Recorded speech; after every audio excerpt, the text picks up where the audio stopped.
ng time para sa interview, para sa mga picture-picture, pero bigyan naman ako ng oras para mapagtrabaho. Nakikiusap lang, baka naman pwede magtrabaho muna ako, hindi na ako mapagtrabaho eh. Diba?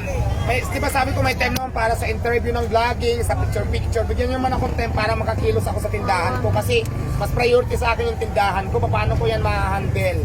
Kung dyan na lang ako nakarap sa camera nyo. Tama po ba? Tama. Hindi ko na masikaso. Hindi ko alam kung may nangungupit na. Hindi ko alam kung wala niya. kulang. Kasi every time na pupunta ako dyan, wala, nandiyan na lang kayo. Gusto nyo, nakarap na lang ako sa camera nyo. Pag hindi ka na magbigyan, galit kayo, sasabihin nyo masamang ugali. Ay, nakapokus ako sa tindahan ko. Number 1 yan. Di ba po sana po maintindihan nyo ako? Maintindihan ko po kayo, support kayo, nagpapasalamat ako doon. Pero kailangan ko lang talagang konti pang unawa nyo. Yung effort nyo na gusto tayo magpapicture. Pero kasi nga, sa camera na lang ako haharap, sa inyo na lang, wala na akong magagawa. Paano na yung tindahan ko? Sige nga. Wala, nadadami. Di ba? Yun lang naman yun, hindi naman siguro mahirap pakiusap. Mag-ano tayo, magtulungan, magpagkasamahan. Kasi hindi naman pwede dyan na lang sa camera nyo, wala na akong magagawa. Kayo, kikita kayo sa vlogging nyo, paano ako sa tindahan ko. Di ba? Kikita kayo ng reels nyo, kikita kayo sa lahat ng gusto nyo dyan.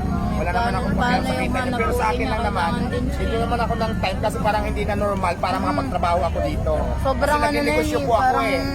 Di ba po? Nagninegosyo po ako. Masyado na siyang Tapos pag nag-videohan nyo ako, may masama ako nasabi sa inyo. Tapos, ano pa, I-upload nyo para madami ang views nyo. Tapos Naging masama ako, di ba? Attitude na, ugali na, lumalabas ang kulay na kulay.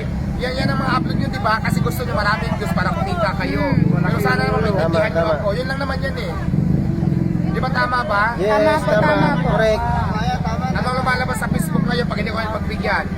Lumalabas Masamang ang kulay na tao. ugali, Mataray. malaki ng ulo. Ngayon, nakikiusap na naman ko sa inyo, baka pwede pagbigyan nyo naman ako para magtrabaho. Yun lang naman eh.